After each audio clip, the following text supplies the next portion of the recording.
So what we have hiding back here behind the brush is a little neonate, the Echistrodon contortrix. And that is, of course, the copperhead. Find these guys all the time, but you know, we love them. They're beautiful little pit vipers. So you'll see right there between the eye and the snout, a little hole there, that is a loreal pit. You know, and they have them on both sides of their head. And what that is for sensing the heat signature of their prey, and also, of course, of their predators. So, you know, that's how they detect, you know, the living things around them. They are beautiful little creatures, and you know we love them. I'm just going to let this little baby, you know, do his thing first. I'm going to show you, just for size reference. Look how tiny that guy is. He is just a tiny, tiny baby. Neat.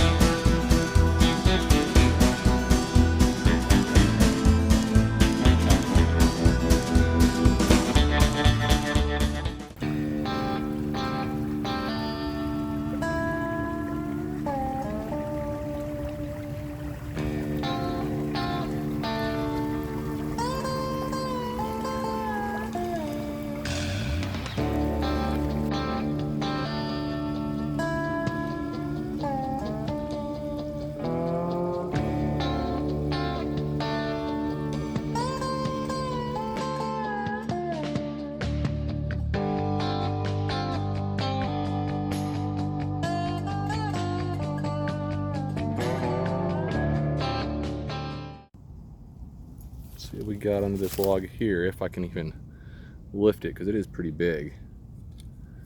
Throw my hook out the way. Here. Do not break, please. Oh, I got it, dude. Well, I mean, I got it, but there is nothing underneath it, very surprisingly. Alright, let's see if we got anything under this one here.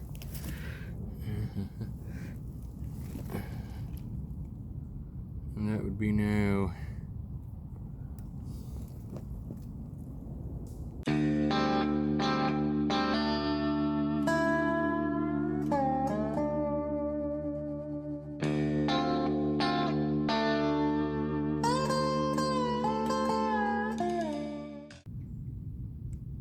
We have a nice little Tigrosa georgicola, a wolf spider.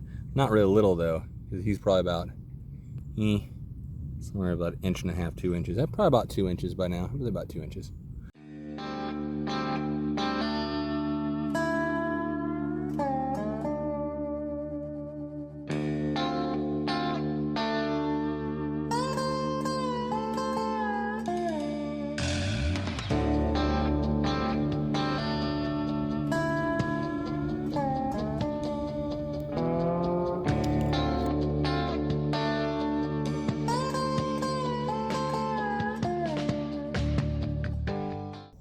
All right, let's see if we got anything under this log here.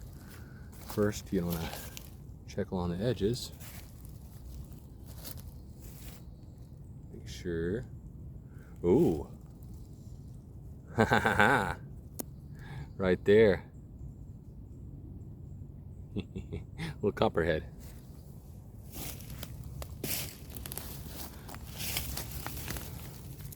Little fellow here. This little guy, he's a little youngin'. See, it's gonna give you an idea of his size. He's pretty little. There may still be one in this log too, so I kind of got to be careful.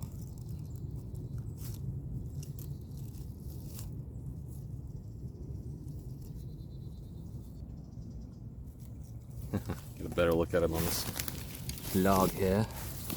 Again, I'm trying to be careful around here. So our little copperhead pal, you know, is awesome. Little Echistrodon contortrix.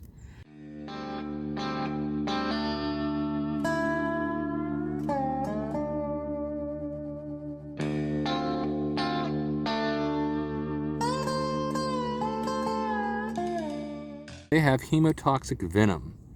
That's right, hemotoxic venom. You see this guy right here?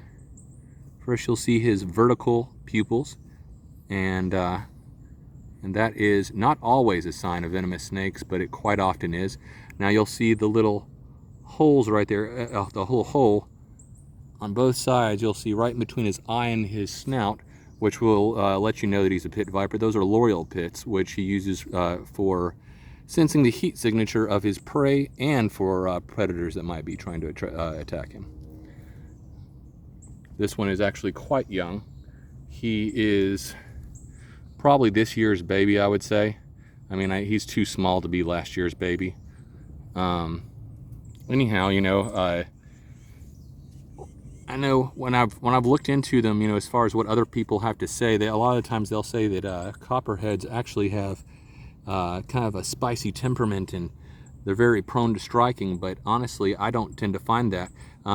I tend to find that they start out striking, in my case, at least in this locale, and then they calm down. Now, not always. Some of the, I mean, so like I say, I mean, you know, different snakes act differently. Okay, that's it's a brilliant way to say it, right? But no, what I mean is that, you know, specific individuals may act differently.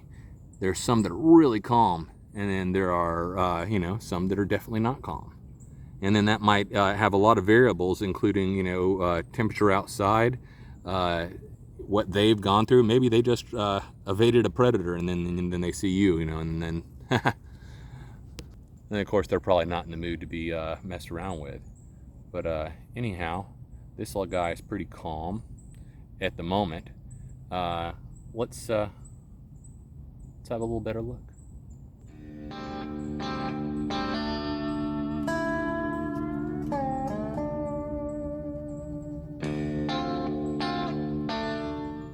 When you see me doing things out here, that doesn't mean that that's just something super safe to do. What it really means is that that I am willing to do it and take the risk to do it. Now, I've caught some flack over that, and people saying, "Oh, you should only show things that everybody can do." Well, this is not an instructional video, and this is not, and I am not an instructor. You know, when it comes to how to handle venomous snakes, I don't do that. You know, I mean, I know I'm very familiar with these guys, but that's not what I'm doing here. What I'm doing here is identifying, and then beyond that, you know, of course, there's an entertainment value for the fact that you get to see me do things and handle these snakes in a way that you can't. And so that's something that you get to enjoy, you know, but that doesn't mean that's something that you get to participate in. You know, it's just generally not a good idea, because, you know, like I say, one thing, I am taking great risks when I do this. Number two, you know, I have a lot of experience. You know, I mean, it's like, have you been doing this for 20 years? And when I say 20 years, I don't mean all snakes. I mean specifically copperheads and cottonmouths for 20 years. You know, and you know, and from time to time, you know, coral snakes, but not quite as common. But anyway, so you know, don't do this at home. In other words, what I'm gonna do here is I'm just gonna get him on this hook. And I'm going to move him just a little bit. I'm going to move him just a little bit so I can actually move this log, because I want to look and see if there's anything under here. And while I do that, I'm just going to set him down. And honestly, I wanted to see, I was curious as to what his temperament might be. Now, as far as her handling goes, see, watch this. This is something that I don't recommend many people do here. See that?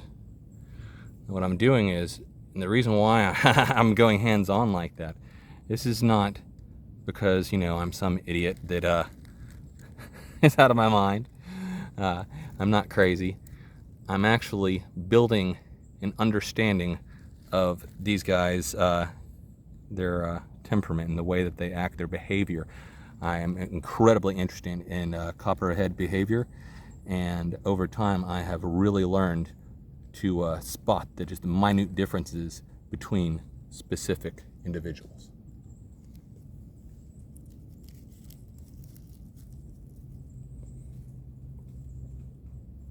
What a beauty he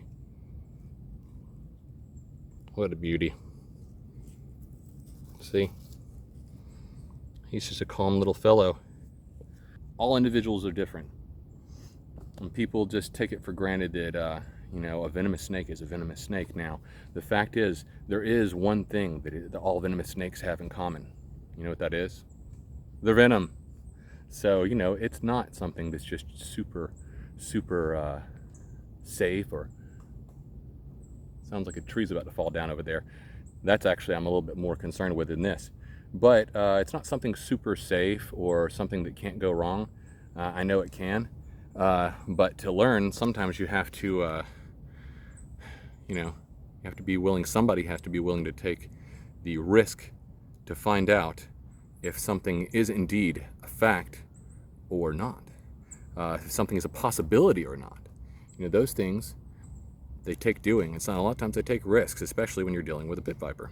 So that's what I'm here doing. I am actually, I'm getting to know really all the ins and outs of, you know, copperhead behavior. And as you can see, not only am I comfortable with him, but, you know, I mean, like I say, you know, a lot of people look and they go, well, you're a fool. You know, maybe about some things, but not copperheads. And it doesn't mean I can't get bit. Anyone can get bit, you know. Anyone can get bit, but you know, one thing that makes that a little bit less likely is my ability with them. And I say the ability doesn't keep it from happening, and I'm not thinking that, and I'm not suggesting that anyone else do this. However, I do think that it is possible, you know, you to tune in and to enjoy someone who is capable of doing it, and so that you can see a different side of these guys. You know, that they're not all just mean monsters. So, you know, and I love them. I really do. I really love snakes, and that's what I'm bringing to you here. So, anyway, I want to take just one last little look at this guy. That I'm going to roll this log behind me because there might be another one. This is this fellow right here. He's so pretty. See that? Again.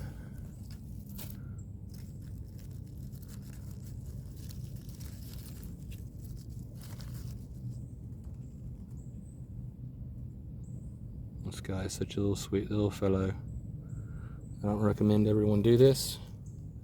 It's just something that I am capable of doing, and I just want to share with you guys that these guys are not all monsters. Some of them are just, you know, calm little individuals like this fellow.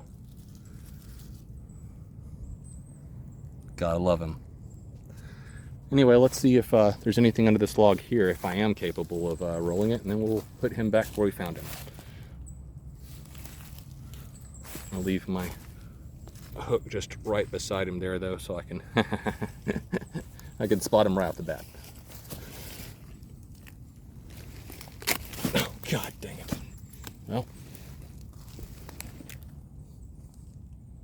Well, luckily there was nothing under here, just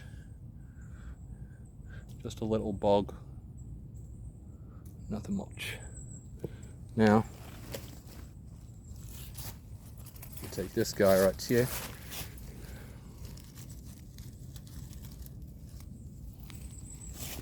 And put him right back where I found him. And that is a successful encounter, no matter how you look at it.